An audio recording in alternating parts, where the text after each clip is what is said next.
He laughed at her voice. He mocked her heritage. He thought she was just another confused tourist clogging up his priority lane. But Brad, the senior gate agent for Meridian Airways, didn't know that the woman standing quietly at the counter held the power to bankrupt his entire quarterly projection by sunrise. In the high-stakes world of luxury aviation, one arrogant mistake costs more than a job. It costs an empire. This is the story of how one man's prejudice against a distinct accent triggered the immediate exit of a $950 million travel group, and the brutal, real-life karma that followed. You might want to sit down for this one. The automatic doors of Terminal 4 at JFK hummed open, letting in a gust of humid July air that clashed instantly with the sterile, air-conditioned chill of the departures hall. It was 5:30 a.m., that jagged hour of the morning, where the lights seem too bright and the coffee hasn't quite kicked in. Doctor. Vivienne Toussaint adjusted the strap of her leather weekender bag. It was old leather, battered and soft, the color of cognac. To the untrained eye, it looked like something picked up at a flea market. To a connoisseur, it was recognizable as a bespoke piece from a century-old tannery in Florence, worth more than most mid-sized sedans. But Vivienne didn't dress for connoisseurs. She dressed for comfort, and today, for stealth. She wore a charcoal linen tunic, loose-fitting trousers, and simple sandals. No jewelry, save for a small, dull silver band on her thumb. Her hair was wrapped in a vibrant, indigo headscarf, a nod to her Senegalese grandmother. She looked like an artist, or perhaps a weary academic returning from a sabbatical. She certainly did not look like the CEO of Toussaint & Graves, the private equity firm that had just acquired a controlling stake in the largest luxury hotel chain in the Caribbean. Nor did she look like the lead negotiator for the Diaspora Ventures Consortium, a collective of high-net-worth travelers planning a massive transatlantic heritage tour. Vivienne was tired. The merger had kept her in boardrooms for 3 weeks straight. All she wanted was to check into the Meridian Airways Summit Lounge, drink a cup of chamomile tea, and review the contracts for the consortium's upcoming $950 million travel agreement. This flight to Zurich was the final handshake meeting. If Meridian Airways impressed her today, they would get the contract-exclusive rights to fly 15,000 premium passengers over the next 5 years. She navigated the crowded floor, bypassing the chaotic snake of the economy check-in line. She headed straight for the gold-carpeted lane, marked Summit Class/Invitation Only. The lane was empty, save for a man behind the high marble podium. Brad Holloway was the type of man who wore his uniform like armor. His Meridian Airways blazer was tailored a little too tightly around the biceps. His hair was gelled into an immovable helmet, and his name tag, Bradley Holloway, senior station lead, gleamed under the halogen lights. He was typing furiously on his terminal, a scowl etched deep into his forehead. Vivienne approached the podium. She waited. 10 seconds. 20 seconds. Brad didn't look up. He didn't acknowledge her presence, even though she was the only person within 20 feet of him. "Good morning," Vivienne said softly. Her voice was low, carrying the rhythmic, melodic cadence of her upbringing, a blend of French inflection and West African lilt. It was a voice that had commanded silence in United Nations hearings. But here, it seemed to bounce off Brad's gelled hair. Brad held up a single finger, not looking at her. "Wait." Vivienne blinked. She wasn't accustomed to being shushed, but she was a patient woman. She waited another full minute. Finally, Brad sighed, a long, theatrical exhalation of suffering. He looked up, his eyes scanning her linen outfit and her headscarf. His gaze lingered on her sandals with open disdain. He didn't see the titan of industry. He saw a nuisance. "This is the Summit Lane, ma'am," Brad said, his voice dripping with that specific brand of customer service, polite condescension. "Economy check-in is back there, near the restrooms. You walked past it." He pointed a manicured finger over her shoulder, already looking back down at his screen to dismiss her. "I am aware of where economy is," Vivian said, keeping her tone even. "I am traveling Summit class today. I need to check in for flight MA404 to Zurich." Brad froze. He slowly looked back up, a smirk playing on his lips. He leaned over the podium, invading her personal space just slightly. "Can I see your passport and your ticket?" Vivian reached into her bag and produced her passport and a printed itinerary. She slid them across the marble. Brad snatched them up. He opened the passport, flipping the pages with aggressive snaps. "Senegal," he muttered, loud enough for her to hear. "Right." He began typing, but he wasn't really checking her in. He was performing. He was clicking keys with excessive force, shaking his head, sighing again. "I'm not finding you," Brad said flatly. "Computer says no." "Please check again," Vivian said. "The booking was made through the corporate portal. The confirmation code is right there." "I see the code," Brad snapped, "but the system flags this as a highly irregular booking. The payment method is pending verification. The payment was a wire transfer cleared 3 days ago," Vivian explained, her accent thickening slightly as she tried to enunciate clearly for him. "If you could call your supervisor, or perhaps the global desk." Brad laughed. It was a short, sharp bark of a laugh. "Honey, I am the supervisor. And I don't need to call the global desk to know when someone is trying to pull a fast one with a fraudulent ticket." Vivian straightened her spine. The air around her seemed to change temperature. The weary traveler vanished. The CEO began to emerge. "Excuse me." "You heard me," Brad said, dropping the customer service facade entirely. "We get this all the time. Fake itineraries, stolen credit cards. You think because you print out a piece of paper you can just waltz into the Summit Lounge. I demand you check the system properly," Vivian said, her voice dropping an octave, becoming steel. "And I demand you step aside," Brad countered, his voice raising. "You're holding up the line." Vivian turned around. The line behind her was empty. The terminal was beginning to wake up. Travelers were drifting toward the premium check-in area, drawn by the rising volume of the conversation. Vivian turned back to Brad. She placed her hands flat on the marble counter. "Mr. Holloway, I am asking you, for the last time, to validate my ticket. My name is Dr. Vivian Toussaint. If you are having technical difficulties, I suggest you find a workaround. But do not accuse me of fraud." Brad rolled his eyes so hard it looked painful. He looked past her.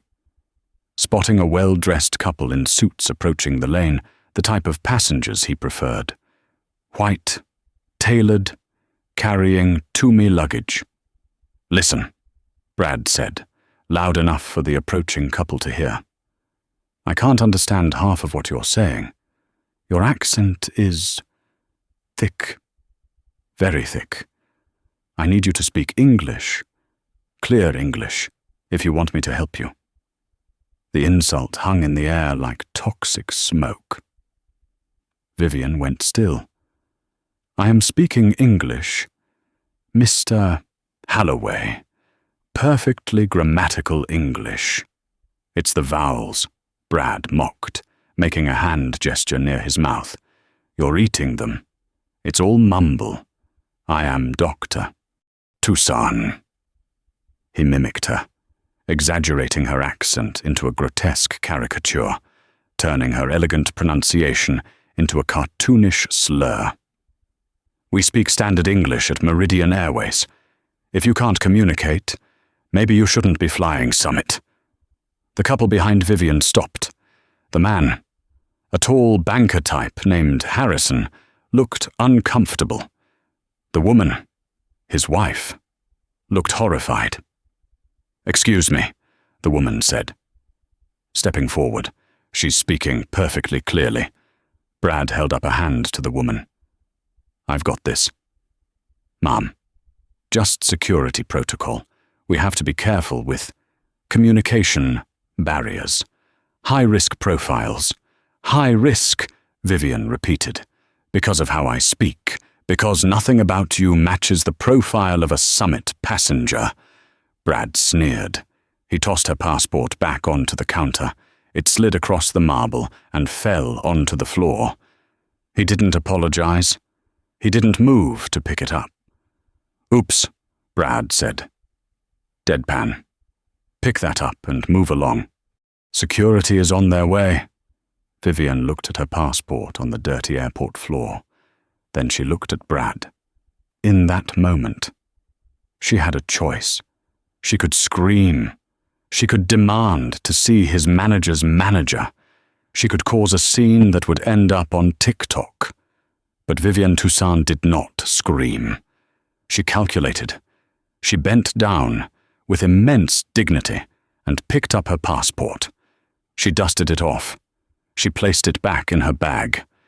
"You have made a decision, Bradley," she said. She didn't call him Mr. Holloway anymore. "You have decided that I do not belong here. You have decided my voice is a liability." "I decided you're wasting my time," Brad retorted, turning his attention to the couple behind her with a beaming, fake smile. "Good morning. So sorry for the delay. Welcome to Meridian Summit class. Passports." Vivian didn't move. She took out her phone. It was a simple black smartphone. But the app she opened was not simple. It was the secure communication channel for the Diaspora Ventures Board of Directors. "You are refusing me service," Vivian asked one last time, holding the phone up to record the audio. "I'm refusing entry to a scammer who can't speak English," Brad said, playing to his audience, feeling powerful. "Go back to economy, or better yet, go back to wherever you came from and learn the language before you come to my counter." The words, "go back to wherever you came from," acted like a thunderclap in the quiet lounge. The banker behind Vivian, Harrison, dropped his carry-on. "Hey, buddy, that's enough. That's way out of line." "Sir, please," Brad said, his smile tight. "I'm protecting our premium experience." Vivienne finished typing a message on her phone. It was short Initiate Protocol 0. "Pull the plug, all of it, now." She looked at Brad. Her eyes were not angry. They were filled with a terrifying pity. "You mentioned the global desk earlier," Vivienne said. "You won't need to call them.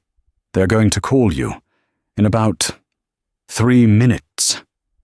Brad laughed again. "Is that a threat? Are you putting a voodoo curse on me?" He chuckled at his own racist joke. Vivian turned to the couple behind her. "I apologize for the disruption. Please, go ahead. I will wait right here for the phone to ring." She stepped to the side, leaning against a pillar, crossing her arms. She looked like a statue of judgment. Brad shook his head, muttering, "Unbelievable," and began to check in Harrison and his wife. "I really don't feel comfortable with how you treated her," Harrison's wife whispered. "I'm just doing my job, Mum," Brad said smoothly, typing on his keyboard. "You have to be vigilant these days. Now, I see you're going to Zurich as well. Lovely city." But before he could print their boarding passes, His terminal screen flickered. A red box popped up in the center of the monitor. System alert inventory lock. Brad frowned. He hit escape. The box remained. Then, the phone on the desk, the dedicated red line that connected directly to corporate HQ in London, began to ring. It was a shrill, urgent sound that cut through the chatter of the terminal. Brad stared at the phone. He looked at Vivian. She was checking her cuticles, looking bored. The phone rang again, and again. Brad picked it up. Meridian JFK, Holloway speaking. Holloway, a voice barked on the other end. It wasn't a supervisor. It wasn't the station manager. It was the executive vice president of North American operations, a man named Sterling Archer, no relation to the spy. But just as volatile, Brad had never spoken to him directly in his 10 years at the company. "Mr. Archer," Brad stammered. "Sir, who is standing at your counter right now?" Archer screamed. The volume was so loud Brad had to hold the receiver away from his ear. "Just passengers, sir. A Mr. and Mrs. Harrison, and a disruptive woman I'm removing from the area." "Disruptive woman," Archer's voice cracked. "Describe her." African descent, headscarf, unintelligible accent, claims to be a doctor." There was a silence on the line, so profound it felt like the air pressure had dropped. "Holloway," Archer whispered, and the whisper was scarier than the scream. "You idiot! You absolute, colossal idiot! Do you know who that is?" Brad looked at Vivian. She met his gaze and offered a small, cold smile. "That," Archer said, "is Vivian Toussaint. She controls the Diaspora Ventures account, the $95 million account, the one we are supposed to sign at noon today." Brad's stomach dropped through the floor. The color drained from his face so fast, he looked like he was about to faint. "And," Archer continued, "we just received a notification from her legal team. They are invoking the immediate termination clause of our preliminary agreement due to gross violation of dignity and discriminatory practices at the point of entry. They are pulling the contract. Holloway, all of it." Brad's hand began to shake. "Sir, she didn't look—" "Shut up," Archer roared. "Fix it. You have exactly 30 seconds to fix it before I call security to escort you out of the building myself. Put her on the phone, now." Brad slowly lowered the phone. He looked at Vivian. The arrogance was gone. The swagger was gone. He looked small. "Doctor. Toussaint." He squeaked. Vivian didn't move from the pillar. "Yes. Bradley. It's for you. It's Mr. Archer. I have nothing to say to Mr. Archer," Vivian said calmly. "And I certainly won't be touching that phone. You've been breathing all over it." She pushed off the pillar and grabbed the handle of her bag. Where are you going?" Brad stammered, panic rising in his chest. "I am going to the Delta terminal," Vivian said. "I believe they have a flight to Zurich leaving in an hour, and I hear they are quite fond of accents over there." She turned to walk away. "Wait, please." Brad actually vaulted over the side of the podium, scrambling to get in front of her. "Please, Dr. Toussaint. It was a mistake, a misunderstanding. I didn't know who you were." Vivian stopped. She looked down at him. "That is exactly the problem. Bradley," she said, "you treated me like dirt because you thought I was nobody. If you had treated me with basic human respect, you wouldn't be in this position. The fact that I have money shouldn't change how you treat a human being." She stepped around him. But the drama was far from over. Because as Vivian walked away, a notification pinged on the phones of every single passenger in the Summit line, and then on the phones of the staff. The Diaspora Ventures app had just sent a push notification to its 50,000 premium members, many of whom were currently in airports around the world. The subject line read, "Emergency Advisory Meridian Airways Boycott, effective immediately." Brad's phone buzzed in his pocket. He pulled it out. He read the notification, and then he watched as Harrison, the banker he was just helping, looked at his own phone, then looked at Brad with disgust. "Cancel my ticket," Harrison said. "What?" Brad blinked.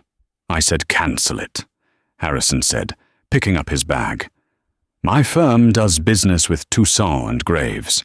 If she says you're toxic, you're toxic. I'm not flying with bigots." Harrison walked away. Then his wife. Then the couple behind them. It was starting. The dominoes were falling, and Brad was standing at the bottom, watching the avalanche begin. News travels fast, but money travels faster. While Brad was still standing at the abandoned Summit podium, staring blankly at the closed sign he had been forced to put up, chaos was erupting 3,000 miles away in London. The headquarters of Meridian Airways was a glass monolith overlooking the Thames.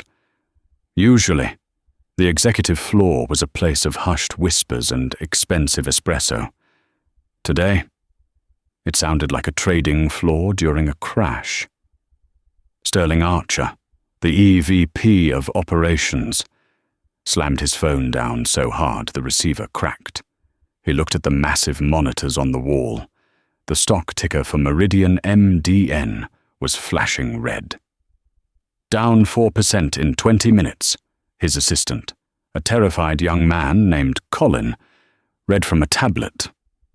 "Sir, the market is reacting to the Diaspora Ventures boycott notification.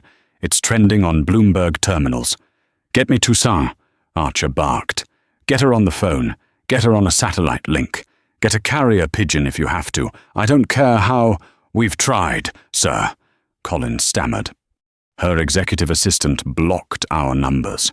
The legal team at Toussaint and Graves sent a cease and desist letter regarding communication. They said any further contact will be considered harassment. Archer slumped into his chair. He rubbed his temples. "Do we know why she was going to Zurich specifically? I know it was for the contract signing, but who else is there?" Colin swiped on his tablet. "Sir, you're not going to like this. Read it. She was meeting with Prince Malik of Jordan and the CEO of the Swiss banking group. They were launching a joint initiative for sustainable tourism in Africa. The $950 million contract was just the entry fee for Meridian to be the exclusive carrier for this initiative. The total value over 10 years, Colin swallowed hard, is estimated at $4 billion. Archer closed his eyes. $4 billion. Gone. Because a gate agent in Queens didn't like the way a woman pronounced her vowels. "And there's more," Colin whispered.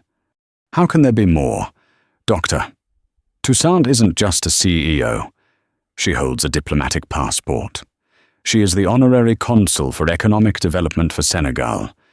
Technically, Brad didn't just insult a customer. He detained a diplomat." Archer stood up slowly. He walked to the window and looked out at the grey London skyline. "Fire him," Archer said softly. "Sir Raw, fire Holloway, and don't just fire him. I want a press release out in 10 minutes stating he has been terminated for violating our core values. I want him erased from the company directory before he even gets to his car. And cancel his pension. Find a clause. Gross negligence should cover it. Sir, the union will fight that." "Let them fight," Archer screamed, spinning around. "I am trying to save a $4 billion deal. Burn him. Colin, burn him to the ground. Back at JFK, the burning had already begun. 2 Port Authority police officers approached the summit podium. Brad looked up, hope flickering in his eyes. Maybe they were here to remove the disruptive passengers. Bradley Halloway? The older officer asked. Yes. Officer, listen, I'm glad you're here. This situation has gotten out of... Hand over your badge, the officer said, cutting him off. Brad blinked. Excuse me. Meridian Corporate just contacted airport security. Your security clearance has been revoked effectively immediately. You are no longer authorized to be in the sterile area. We need to escort you to the curb. You can't be serious, Brad gasped. I'm the station lead. I run this terminal. Not anymore. Pal, the officer said. He reached over, unclipped the ID badge from Brad's blazer, and dropped it into his pocket. Let's go. Don't make a scene. Brad looked around.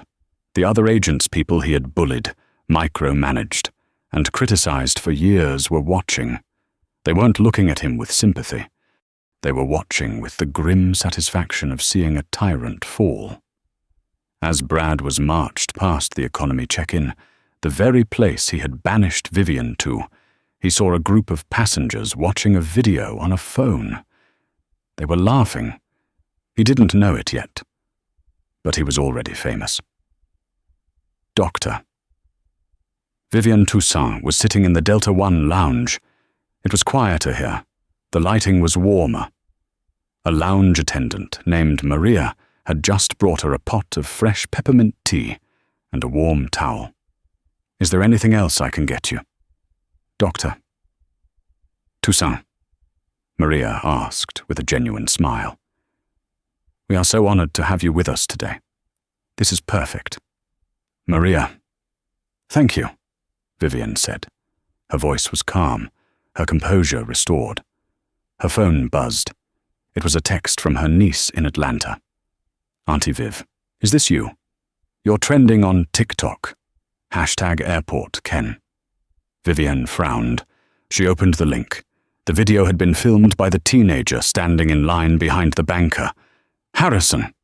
It was shaky, but the audio was crystal clear. Brad's voice, tinny and mocking. It's the vowels, you're eating them. It's all mumble. Vivian's voice, calm and regal. I am speaking English, Mr. Halloway. Brad, go back to wherever you came from. The video had been up for 40 minutes. It had 2.3 million views. The comments were a waterfall of rage at Travel Queen. I know this guy. He made me cry when my bag was 1 pound overweight. He's a monster at Investbro. Wait, isn't that Vivian Toussaint? The PE legend. This guy just insulted a billionaire el-all. R.I.P. his career at Justice. Now, Meridian Airways supports racism. #boycott Meridian. Vivian watched it once. She felt a twinge of sadness not for herself, but for the sheer ugliness of the moment captured forever. She put the phone down. She had a speech to write for Zurich. She didn't have time for internet fame. But Brad Halloway had nothing but time.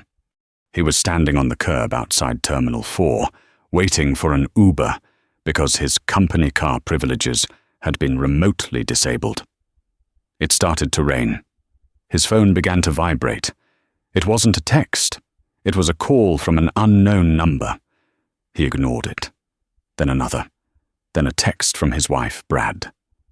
Why are reporters calling the house? What did you do? Brad's stomach turned to ice. He opened Twitter X. The first thing he saw was his own face, zoomed in, mouth open in a sneer. Trending #FireBrad. Trending #Meridian Meltdown. He clicked on a news article from TMZ that had just dropped. Headline, Meridian Airways. Executive fired after racist rant against African diplomat. Fired, Brad whispered to the rain. They can't fire me. I've been there 20 years. A black SUV pulled up to the curb. Brad reached for the door handle, thinking it was his Uber. The window rolled down. It wasn't an Uber driver. It was a cameraman. A reporter from a local New York news station stuck a microphone out the window. "Mr. Holloway, do you have a comment on the allegations that you racially profiled Dr. Toussaint? Is it true you told her to go back where she came from?"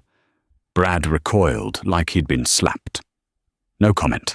Get away from me."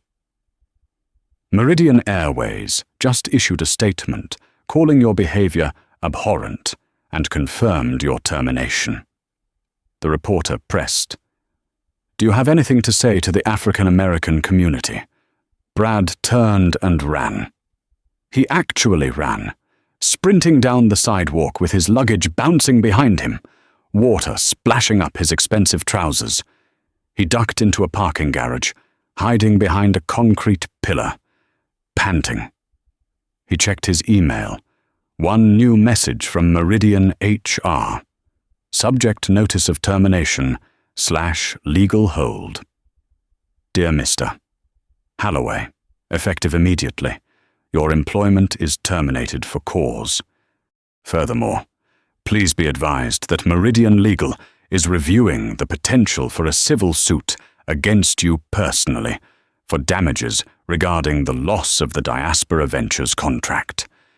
You are hereby ordered to preserve all documents. Civil suit. Damages. Brad did the math in his head. The contract was $950 million. If they sued him for even 0.1% of the damages, he would be destitute. He would lose his house, his pension, his car, everything. He slid down the concrete pillar until he was sitting on the dirty floor of the parking garage. Just 2 hours ago, he had been a king. He had the power to let people fly or make them stay. He had felt strong, mocking a woman he thought was weak. Now, he was hiding in a garage, unemployed, facing a lawsuit that would ruin his bloodline, while the woman he mocked was likely sipping champagne at 30,000 feet. His phone buzzed again.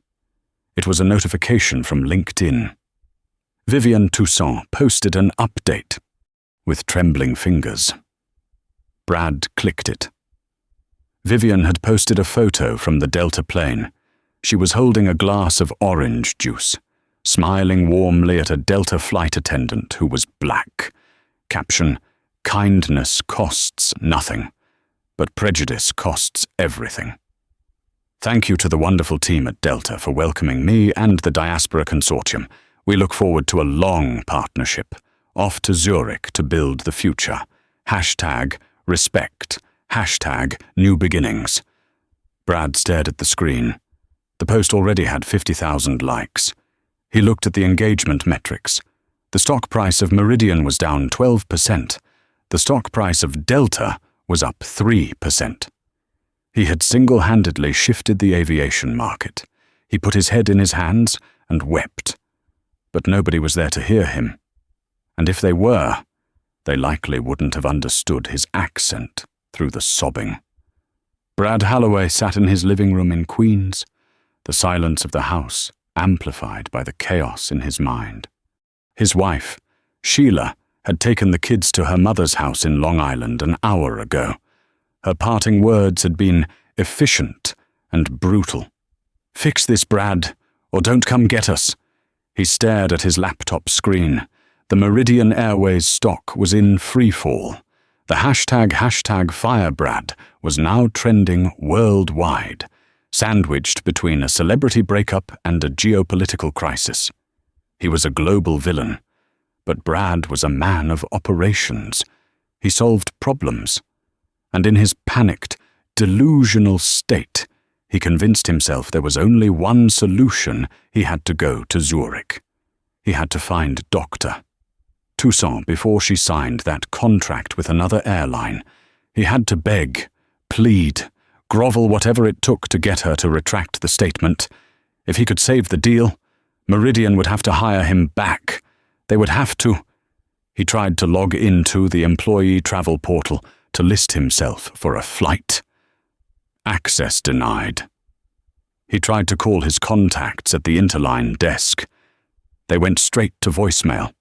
He had to buy a ticket, a real ticket, with money. He searched for flights to Zurich. A last-minute, one-way ticket on a major carrier was $3,800. He didn't have that cash liquid. His credit cards were near their limit. He scrolled down, way down. There was one option, Air Transatlantic Budget Express, with a layover in Reykjavik and a connection on a regional propeller plane. Economy light, non-refundable. No checked bags allowed without a fee. Price $1,200.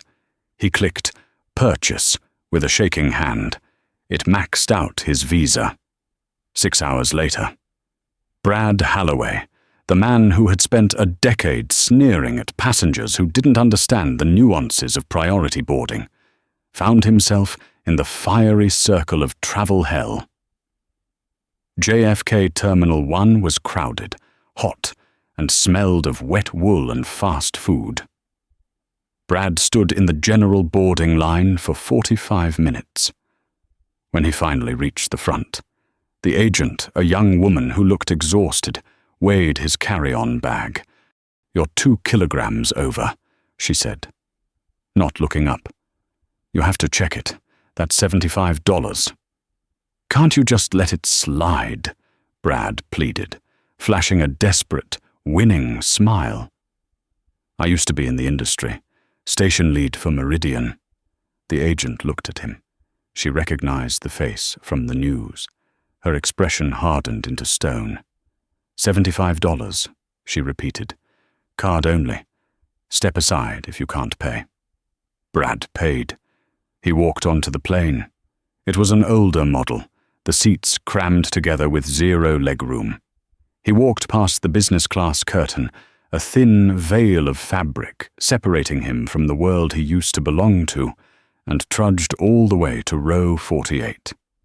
Seat 48B, the middle seat. To his left was a backpacker who hadn't showered in several days, eating a tuna sandwich. To his right was a mother with a teething infant who was already screaming before the engine started. "Excuse me," Brad muttered, trying to shove his laptop bag under the seat in front of him. It didn't fit. "Bin space is full," a flight attendant barked from down the aisle. "You'll have to gate check that. But my laptop, gate check or get off." "Sir." Brad watched his bag, containing his only change of clothes and his grooming kit, get tossed into the hold. The flight was 7 hours of turbulence. The baby screamed for 5 of them. The backpacker fell asleep on Brad's shoulder, drooling slightly. Brad couldn't recline his seat because the mechanism was broken. He sat upright, staring at the seat back pocket in front of him, which had gum stuck to it. He thought about the Summit Lounge. He thought about the leather armchairs, the silence, the champagne. He thought about Vivienne Toussaint, probably sleeping in a lie-flat pod on Delta, covered in a duvet made of Egyptian cotton. He realized, with a jolt of nausea that wasn't from the turbulence, that he had built his entire identity on being the gatekeeper of luxury. He wasn't the luxury itself. He was just the doorman. And now, the doorman was out in the cold. They landed in Reykjavik for a 3-hour layover. Brad spent it pacing the terminal, checking his phone. The news was getting worse. Update: Meridian Airways Board of Directors calls emergency meeting. Shareholders demand resignation of VP Sterling Archer. Brad felt a spike of guilt, quickly followed by self-preservation. If Archer was fired, there was nobody left to save him. The connecting flight to Zurich was on a small commuter plane. It was freezing on board. Brad shivered in his wrinkled suit jacket. He hadn't eaten in 12 hours because He refused to pay $14 for a sandwich. When they finally touched down in Zurich, it was pouring rain, a grey, relentless Swiss downpour. Brad waited at the baggage carousel. The belt went round and round. Passengers grabbed their skis, their suitcases, their boxes. The crowd thinned. The belt stopped. Brad's bag was not there. He went to the lost luggage counter. The agent there spoke perfect English, French, and German. "I'm sorry, sir," she said politely. "Your bag seems to have been misrouted to Frankfurt. We can have it delivered to your hotel in perhaps 2 days." 2 days. Brad croaked. "I have a meeting today. I have nothing but the clothes on my back. I can offer you a toiletries kit," she said, handing him a small plastic pouch containing a tiny toothbrush and a comb. "Welcome to Zurich." Brad walked out of the airport. He didn't have money for a taxi. He had to figure out the train system. He stood on the platform, wet, hungry, smelling of airplane air and tuna sandwich, courtesy of his neighbor, wearing a wrinkled suit that was too tight. He looked at his reflection in the train window. He looked like a madman. He was a madman with a mission. He checked the location of the Diaspora Ventures Summit.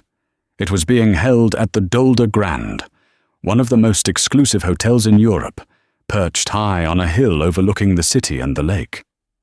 "I'm coming. Doctor. Toussaint," Brad whispered to the glass. "I'm going to make this right." The Dolder Grand is less of a hotel and more of a castle. It sits like a crown jewel above Zurich, a mix of historic turrets and sweeping modern curves. The driveway is usually filled with Rolls-Royces, Bentleys, and the black limousines of diplomats. Today, the driveway was blocked by security checkpoints.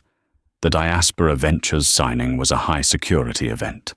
Brad Halloway arrived on foot. He had taken the funicular train up the mountain and walked the last mile in the rain. His gelled hair had collapsed into a wet, stringy mess.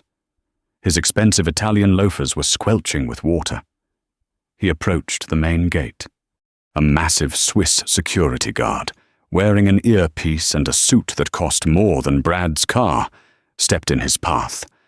"Gruesi," the guard said, his face impassive. "Private event. Can I help you?" I need to speak to Dr. Vivian Toussaint," Brad panted, wiping rain from his eyes. "It's an emergency, a corporate emergency regarding Meridian Airways." The guard looked Brad up and down. He saw the soaked suit, the wild eyes, the lack of a badge. "Is your name on the guest list, sir?" "No, but she knows me. We have unfinished business. Just tell her Brad is here. Brad from JFK." The guard touched his earpiece. He spoke in German, low and fast. He listened. Then he looked back at Brad. "Doctor, Toussaint is currently in the keynote address. She is not accepting visitors. Please leave the property." "No," Brad shouted. The desperation finally snapped something inside him. "You don't understand. My life is over if I don't talk to her. I just need 5 minutes." He tried to push past the guard. It was like trying to push a mountain. The guard simply grabbed Brad's arm, a grip like a vice, and held him in place. "Sir, do not make me escalate this." Just then, the massive glass doors of the hotel entrance opened. A group of people walked out under the shelter of the awning to take a break or smoke. In the center of the group was Vivienne. She looked radiant. She was wearing a cream-colored pantsuit that looked like it was made of woven moonlight. She was laughing at something the Prince of Jordan was saying. A photographer was snapping pictures. "Vivian!" Brad screamed, struggling against the guard's grip. "Doctor, Toussaint, look at me." The laughter stopped. The group turned. Vivienne looked out into the rain. She squinted slightly. She saw the soaking wet. Frantic man being restrained by security.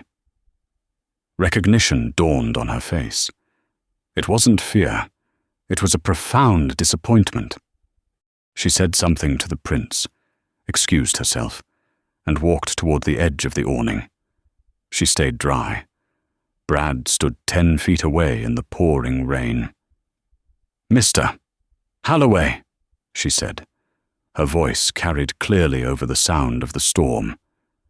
"Vivienne, Doctor, Toussaint," Brad stammered. He fell to his knees, literally dropped into a puddle on the cobblestones. "Please, I'm sorry. I'm so sorry. You have to call them off. Meridian. They fired me. They took my pension. I have 3 kids. Please, just put out a statement saying it was a misunderstanding. I'm begging you." The cameras were clicking furiously now. This was the shot of the century, the fallen agent begging the Queen. Vivienne looked down at him. She didn't look triumphant. She looked sad. "Bradley," she said gently, "get up. You are embarrassing yourself." "I don't care," Brad sobbed. "I need my life back. You ruined my life over one mistake." Vivienne's expression hardened. "I did not ruin your life. You spent 20 years building a life on the foundation of your own superiority. You thought you could crush people because you stood behind a podium. I didn't knock your house down. Bradley, I just opened the door and let the wind in. You built it with cards." "I can change," Brad cried. "I'll do anything." "Then change," Vivienne said. "But do it for yourself, not for a job." She turned to walk away. "Wait." Brad lunged forward, but the guard held him back. Suddenly, a black Mercedes van pulled up silently behind Brad. The doors slid open. 2 men in dark suits stepped out.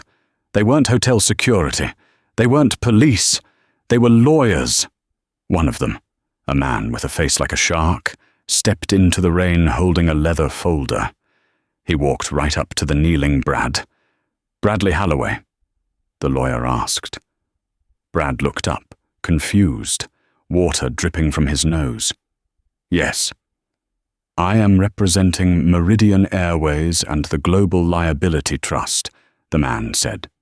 He dropped a thick packet of documents onto Brad's wet chest. "You are hereby served," the lawyer said. "Served." Brad stared at the packet. The ink was already starting to blur from the rain, but the bold letters were visible. "Civil lawsuit for damages. Meridian Airways versus Bradley Holloway counts 1. Tortious interference with business relations. 2. Gross negligence resulting in brand defamation. 3. Breach of fiduciary duty. Total damages sought $50 million. $50 million USD. Brad stopped breathing. The number was so large it didn't look real. $50 million, he whispered. "We are also filing an injunction to freeze your assets immediately," the lawyer said, adjusting his glasses. "This includes your home, your savings, and your 401k. You have 21 days to respond. Have a nice day." The lawyers got back in the van and drove away. Vivienne watched from the awning. She hadn't ordered the lawsuit that was Meridian trying to salvage their stock price by sacrificing Brad, but she didn't stop it either. She looked at Brad one last time. He was kneeling in the mud, holding the paperwork that certified his complete destruction. "Security," Vivienne said softly to the head guard. "Yes." "Madame, please ensure Mr. Holloway gets a ride to the airport and give him a towel. He is shivering." "You are too kind." "Madame," the guard said. "No," Vivienne replied, turning back to the warmth of the hotel lobby. "I am just humane. Something he forgot how to be." She walked back inside, the heavy doors closed. shutting out the rain and the weeping man. Brad was left alone with the sound of the thunder and the weight of $50 million on his chest. He looked at the closed doors. He realized then that no amount of apologizing, no amount of begging, would undo the damage. He had thrown a stone into a lake, and now he was drowning in the ripples. He slowly tried to stand up, but his legs gave out. He sat in the puddle, defeated. A young valet parker, a kid no older than 19, walked over with a towel. He hesitated, looking at the man who was all over TikTok as a villain. "Sir?" the kid asked. Brad looked up. "Here," the kid said, handing him the towel.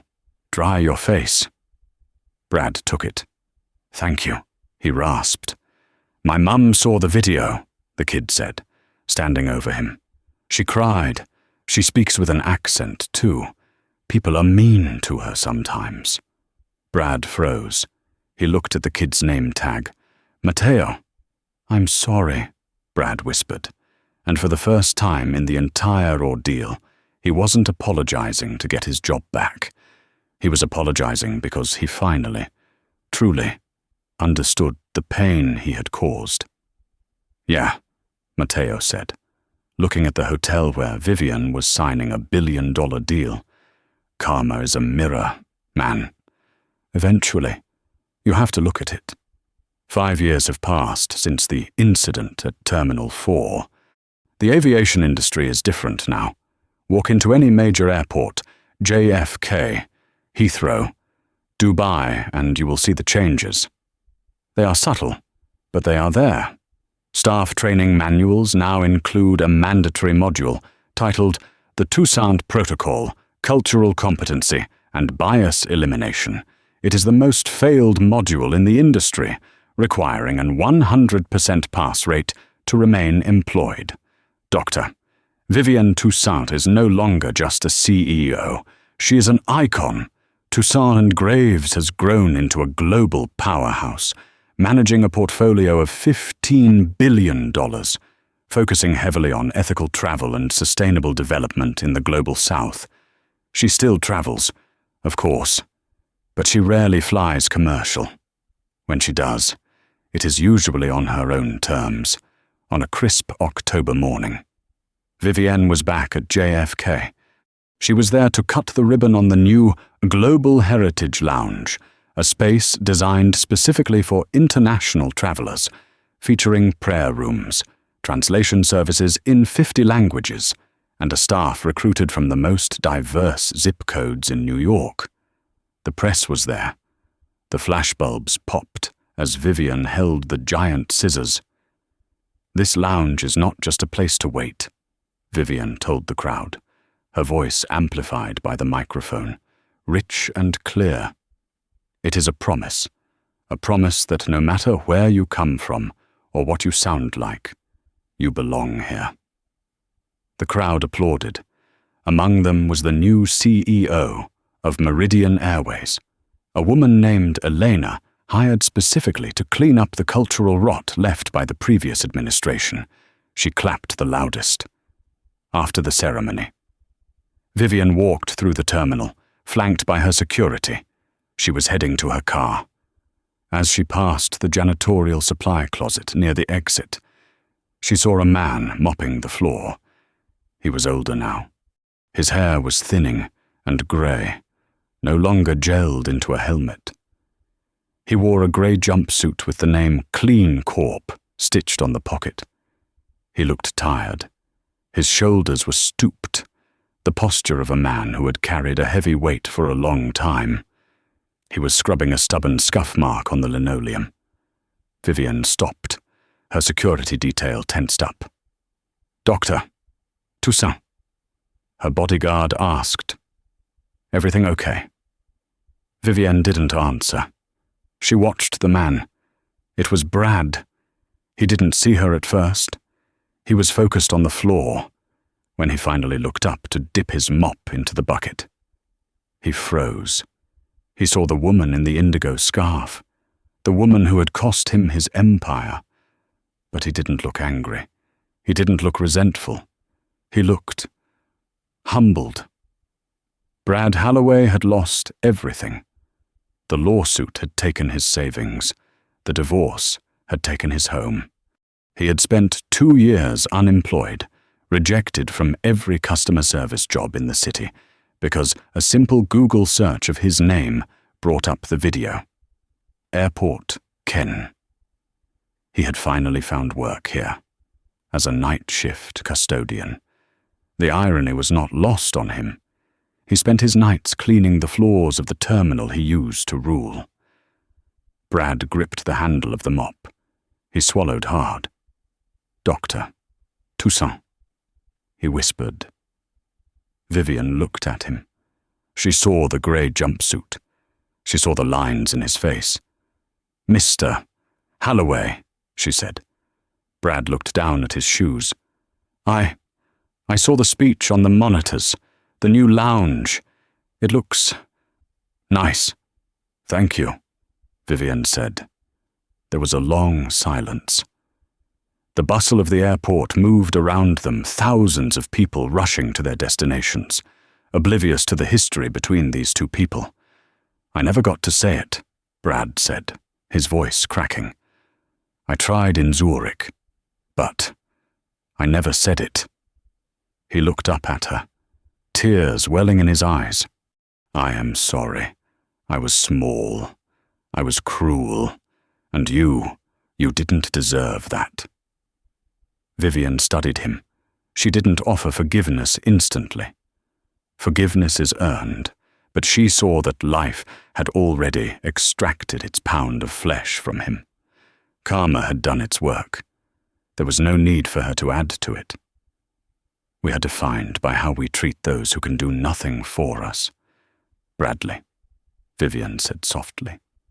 You learned that lesson the hard way, but you learned it. She reached into her bag. She pulled out a card. It wasn't a business card. It was a voucher for a coffee at the new Global Heritage Lounge. Go upstairs, she said, placing the card on his cleaning cart.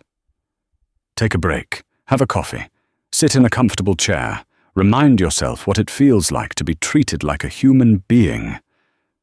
Brad stared at the card. I can't, he stammered. I'm just the janitor. I'm not allowed in the lounge. Vivian smiled. It was the smile of a queen. You are today, she said. Tell them Vivian sent you. She turned and walked away, her heels clicking on the polished floor, heading out into the bright sunlight of the waiting city. Brad watched her go. Then, he looked at the voucher. He looked at his mop. He propped the mop against the wall. He wiped his hands on his jumpsuit. And for the first time in 5 years, Brad Halloway walked toward the lounge, not to judge, not to rule, but to sit, to listen, and to learn.